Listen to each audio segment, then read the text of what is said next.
Hello दोस्तों, नमस्ते, प्रणाम। मैं ललिता मिश्रा अपने यूट्यूब चैनल ललिता देहाती गीत में आप सबका स्वागत करती हूँ। अभिनंदन वंदन करती हूँ, नमस्ते प्रणाम करती हूँ। तो आप सब कैसे, उम्मीद करती हूँ बहुत अच्छे होंगे।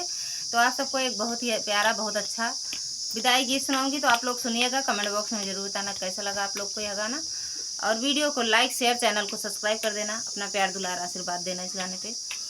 रोम डोलिया पकड़ के मोर बीरनवा भैया ना, रोम डोलिया पकड़ के मोर बीरनवा भैया ना, रोम डोलिया पकड़ के मोर बीरनवा भैया ना। बाबूजी दुआरे रोम चाचा जी वो सरवा मोर मयरिया रोवना, मोर मयरिया रोवना, रोव भारिया कवरिया मोर मयरिया रोवना, रोव भरिया कवरिया मोर मयरिया रोवना, रोम डोलिया पकड़ के मोर बीरनवा भैया ना, रोम डोलिया पकड़ के मोर बीरनवा भैया ना।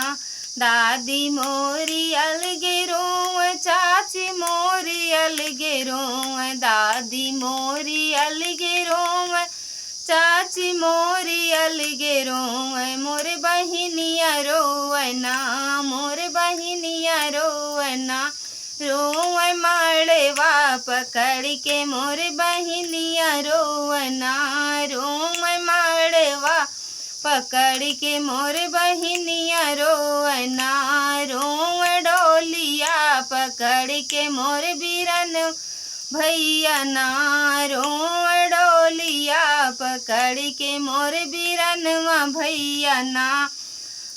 बुआ मोरी अलगे रोव, भाभी मोरी अलगे रोव, बुआ मोरी अलगे रोव, भाभी मोरी अलगे रोव, मोर सहेलिया रोवना, मोर सहेलिया रोवना, रोव मड़वा पकड़ के मोर सहेलिया रोवना, रोव मड़वा पकड़ के मोर बहिनिया रोवना, रोव भरिया कवरिया मोर मयरिया रोवना, रोव डोलिया पकड़ के मोर बीरनवा भैया ना, रोव डोलिया पकड़ के मोर बीरनवा भैया ना।